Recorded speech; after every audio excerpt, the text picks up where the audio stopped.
Scammers have got in and hacked McDonald's Instagram account. Last week, we all woke up to the news that McDonald's Instagram was hacked. The hacker posted about an official McDonald's token on Solana called Grimace. From that moment, thousands of people started buying the token. 20 minutes after, the hacker rugged about $700,000. This is an interview with the alleged McDonald's hacker and Webacy. We have zero affiliation with this person. We're also not responsible for any of the content published, and we have only been in contact for the purposes of this interview and this piece of content only. The real purpose of this interview was not to glorify or give a platform to the hacker, but rather to shed light on the vulnerabilities that exist in Web3. By understanding these threats, we can all take steps to protect ourselves and our communities. I just want to thank you so much for listening in, and please stay safe out there. Hello, everyone. Most people probably know me from McDonald's Instagram situations. Today, I decided that I am publicly ready to refute all the misconceptions of millions of people.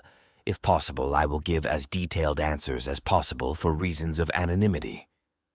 To change my voice completely, I used AI because the Secret Services have programs that can narrow down the search for a person by the timbre of their voice, even if it's changed. I hope you understand. Hey, do you see yourself as a villain, or is this just kind of a clever hustle in your eyes? When we talk about money, I don't think about whether it's a villain or not. I treat my work in cold blood. My aim is to make a profit, and I don't care about moral judgments.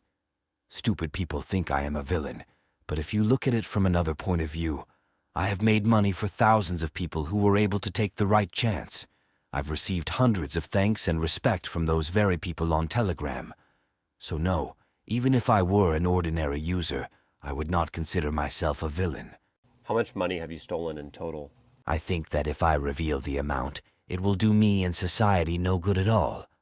But I will say that compared to the size of the hack, I earned little, so there is no point for the Secret Services to look for me, because I do not have a lot of money, as many people think. Ha ha ha.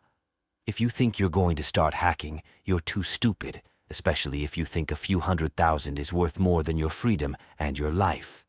What messages do you have for people still active in crypto and, worried about falling victim to scams like this?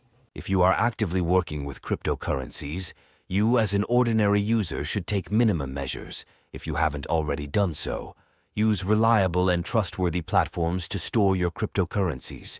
Be sure to activate two-factor authentication and regularly update your passwords.